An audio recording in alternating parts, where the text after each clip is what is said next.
Hello everyone, welcome to my channel about writing stuff. My name's Camille and today we are doing a bonus video. I wanted to get this out before the month of July was over because I am going to be kind of referencing the July month of July writing challenge over on Twitter and kind of demystify how I drafted my manuscript in 9 days. If you follow me on Twitter or if you were a part of the July Writing Challenge, you may have seen my tweets saying that I had written 13,000 words one day and then 10,000 words another day. And I really just wanted to, like I said, demystify this idea of, oh, some authors just must be amazing, able to write that much or produce books quickly, etc. So in this video, I'm basically just going to tell you guys how my process works and to highlight the fact that I drafted the story in 9 days. Just drafting. That does not include any of the pre-planning or any of this stuff. So I'm going to walk you guys through my process to help you guys who need some tips, but also to give you guys pointers on how to find out how you work. That is really my favorite adage that I have, is knowing how you work and knowing what parts of the writing process that you love and what parts of the writing process that you hate can really help you work efficiently and more quickly, so to speak. So the first thing that I want to say is this isn't a new idea, this manuscript that I drafted. Essentially what I did for this manuscript is I rewrote my very first novel. Now, when I first started writing this novel, I had very few ideas. I was going into NaNoWriMo, and I really just wanted to prove to myself that I could tell a story, that I could write the 50,000 words in that nano novel writing month. So I went into it, and what I had at the end of the month was 50,000 words, but it was 50,000 words of crap that was not in a consistent timeline, and it ended up being this just nonsensical portal fantasy with flat characters and no precise plot. So after NaNoWriMo, I scrapped those 50,000 words and started redrafting again. I added characters, I took characters out, I added different setting elements, I took out the portal aspect of this fantasy, really just threw myself into it, obsessed over it, and at the end of about 3 to 4 months, I had this 150,000 word YA fantasy mystery something that was just really slow and also lacked plot. And I had several other problems with this manuscript. Aside from the fact of it being my first novel and me just not being a professional writer at that point, I had devised this whole world, which I found fascinating, but I was not giving that information to the reader in a informative way. It was very confusing and cluttered the way I was presenting this information. My characters were still kind of flat, my cultures were still kind of flat, but another big problem that I had was I was introducing too many adult themes that were not fit for this book, which was essentially young adult that I hadn't realized at the time.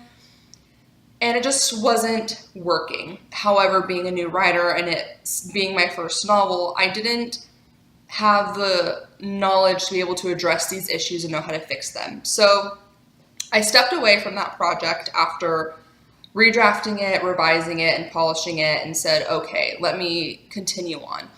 So what I did over the next about year and a half is I wrote 3 other novels, all standalones. That's very important.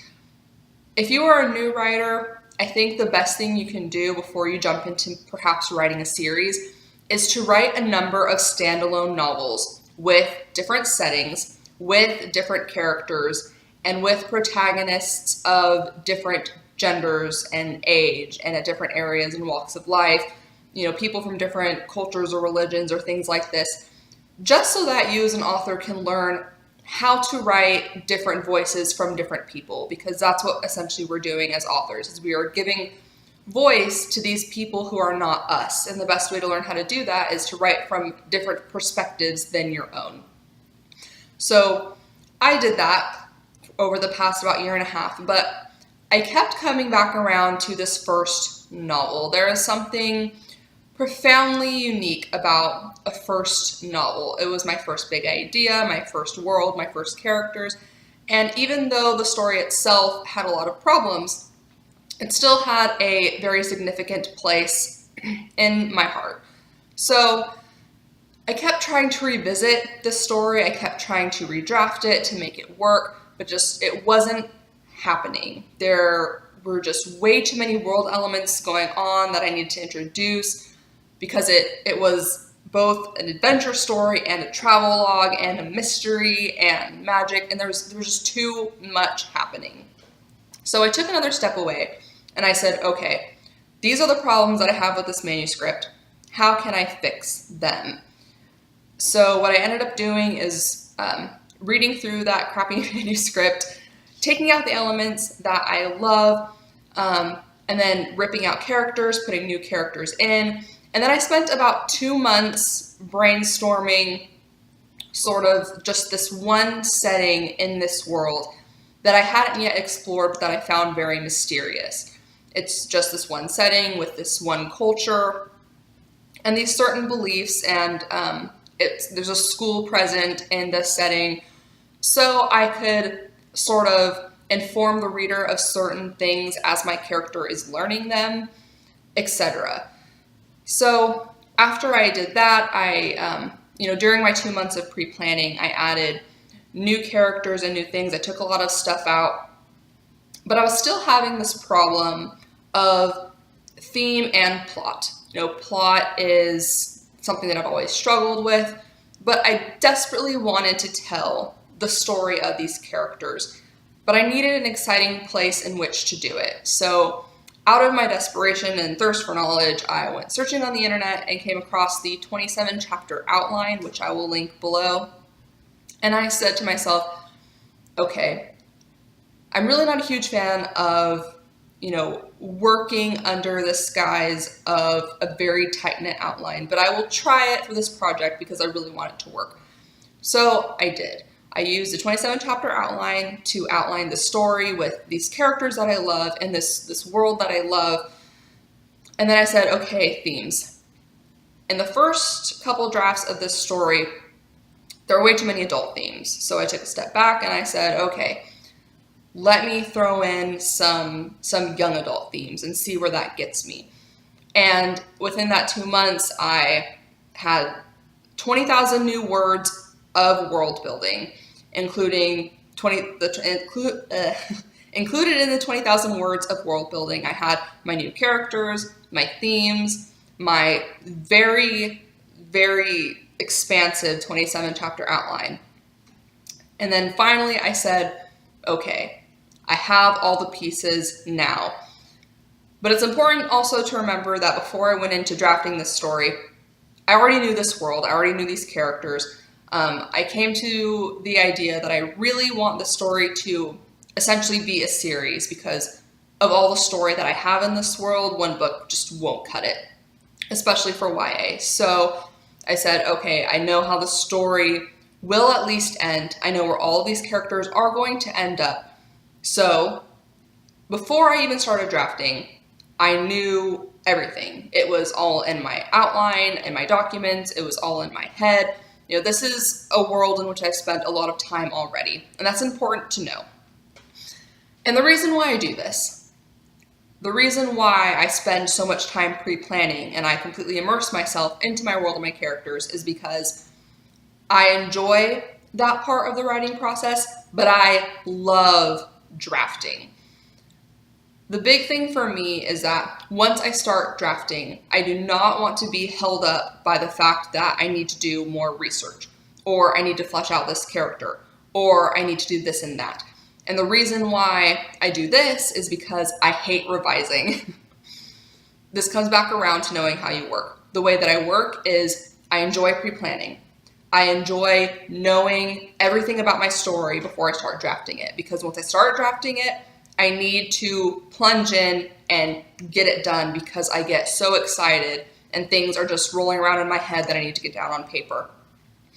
And that, for me, produces very, very clean first drafts to the point where my revision process is fairly easy because I'm not a fan of revision. Polishing is okay because if I have a story that I've written that I enjoy, then reading through it and just polishing up the language and the sentences and things like this is okay. But pulling huge chunks of the story out and putting stuff in and moving things around, that's too much of a puzzle for me, and I'm not a fan. So going back, I knew all this stuff, right, before I started drafting. And then, before I actually started drafting, I made sure to carve out big chunks of time because I know how I work. This is what I need to actually get my draft done. And I spent that first day, I wrote about 20,000 words of the first chapter, and I was really excited. The next day I jumped in and wrote north of 3,000 words. Still very excited, just really wanted to write this story. And then it just started taking off. And the best thing about this is, I had my outline and everything, so I knew exactly where my character was. I knew exactly where my character was going. Plus, I had lived in this world for a very long time, and I knew all of these things. And I just drafted. Disclaimer, this probably isn't healthy, but I am very obsessive when it comes to creating things or cleaning my house or whatever. So when I say it took me 9 days to draft, I mean it took me 9 days, minimum 10 hours to draft this novel. There were literally 2-3 days where I drafted for more than 12 hours. Probably not healthy, but anyways, this is how I work. This is how I work efficiently. So yeah, I just really want to demystify that for you guys and just give you guys some tips. If you don't know how you work, then, try this method. Try taking a couple months and sort of planning your story first before you start drafting. That way you can come out with a clean first draft of your novel and then go into revisions, and then you can find out if you actually enjoy revisions. Some of us are outliners, some of us are discovery writers, some of us enjoy drafting, where some of us enjoy revision. It really just comes down to doing the writing, getting it done, and then looking at your process with a critical eye. So all told, I drafted this story that I needed to tell in 9 days, but the entire process in and of itself took about a year from start to finish, with like a year to a year and a half in between for me to actually learn the craft of writing and storytelling. So it's, I'm sure there are authors out there who really just pump out books very quickly and it's very good, but know that writing is hard work. Even for authors who put on the mask of, no, this is easy, I can do this easier than anyone, that's not necessarily the case. Whether it's pre-planning phase, the drafting phase, or the revision phase, every author has to slow down their pace at some point to really get a grasp on their story. So yeah, that's all I got for you guys today. Next week, we will be talking about beginnings, so stay tuned for that. I upload new videos on Fridays, usually, and if you have any questions or would like to recommend a video, you can tweet me at Camille A. Singer or drop a comment below down in the comment section. So I will see you guys next Friday, but for now, as always, you should be writing stuff.